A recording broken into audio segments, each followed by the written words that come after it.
bons patricis catalans. Per fer un petit resum,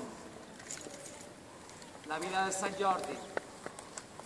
Sant Jordi, o més aviat dit Jordi, personatge nascut a Diòspoli, actual Lod, Israel, fill de Geronci, oficial romà destinat i de Policrònia.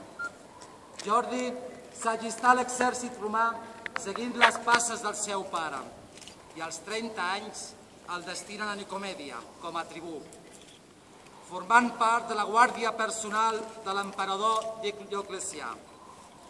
L'any 303, Dioclecià ordena una persecució contra els cristians i Jordi es nega a actuar, declarant-se cristià.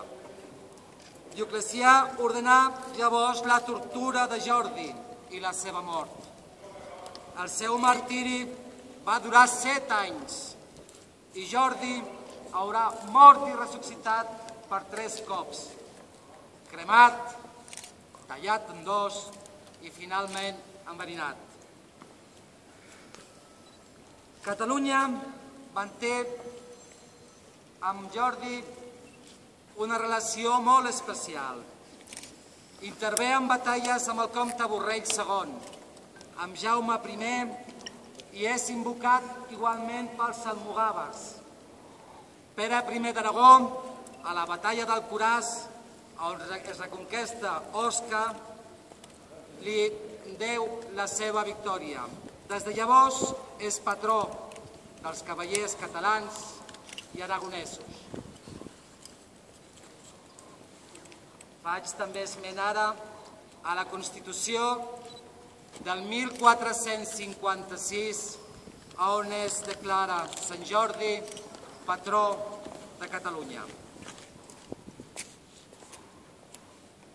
Ara, ujats, que us fa home saber, de part del Serenísimo Senyor Rei de Navarra, infant governador general d'Aragó i de Sicília, l'Octinent General del Principat de Catalunya, que de present se celebra en aquesta ciutat, sia estat lo dit rei senyor l'Octinent, suplicat que, atès que el gloriosíssimo sant mossèn Sant Jordi és patró i advocat del senyor rei, avui benaventuradament regnant, i de tot aquest principat, qui fa per figures i armes lo dit gloriosíssimo sant. Manàs córrer i observar cascun any lo dia de la celebració de la festa d'aquell, i per la gran devoció que lo dit senyor rei porta al dit gloriosíssimo sant, i encara per condescendre la dita suplicació amb acte d'acord i aprovació d'aquella, fent d'això Constitució, sia estat proveït, estatuït i ordenat que la dita festa sia cascun any colta per observació de la dita Constitució i acte d'acord.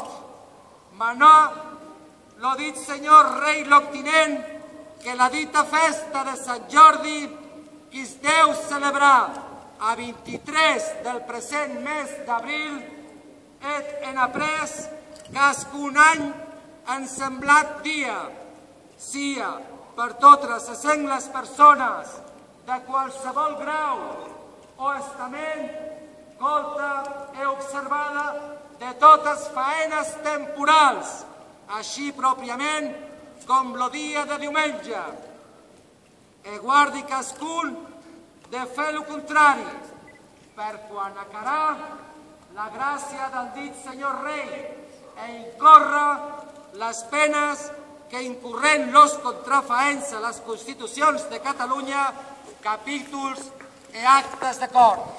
El rei Joan, 17 d'abril de 1456.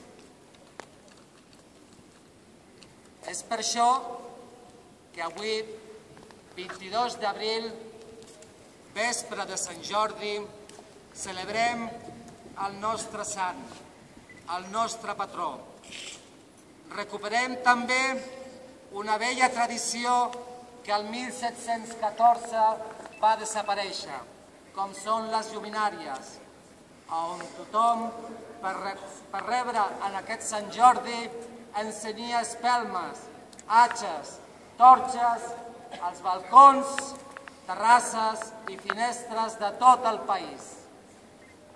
Per això, per començar a recuperar la nostra història, la nostra veritable història, us convidem a tots a encendre aquestes espelmes i a continuar la tradició d'oferir una rosa a la vostra parella.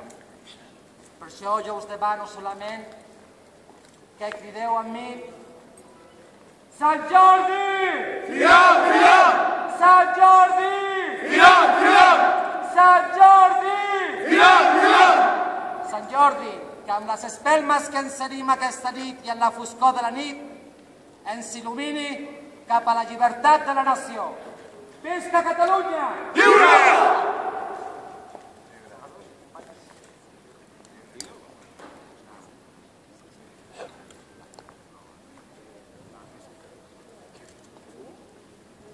Descobrim-vos!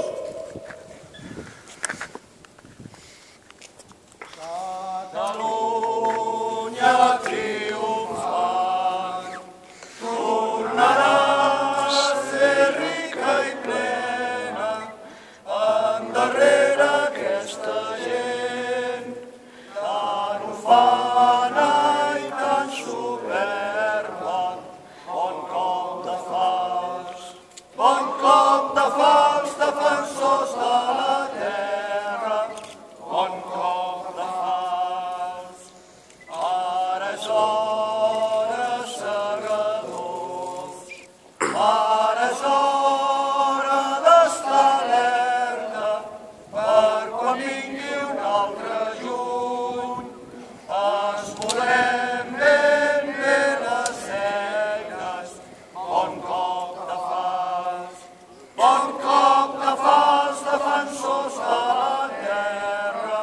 Bon cop de fals. Que tremoli l'enemic en veient la nostra ensenya, com fem caure espigues d'or. Quan convé seguem cadenes. Bon cop de fals,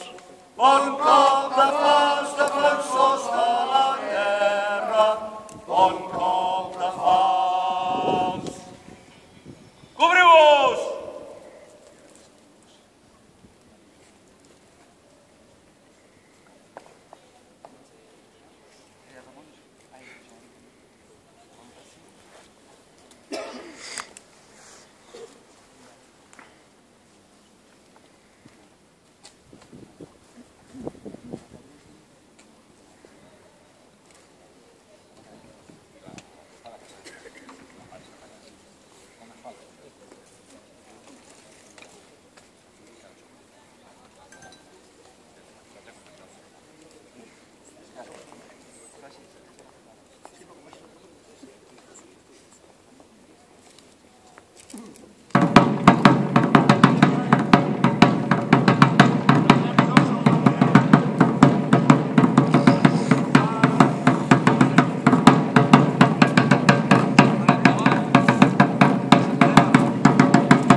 vilatans i vilatanes d'aquesta noble ciutat de Barcelona que desitgin homenatjar la bandera de Sant Jordi, ho poden fer.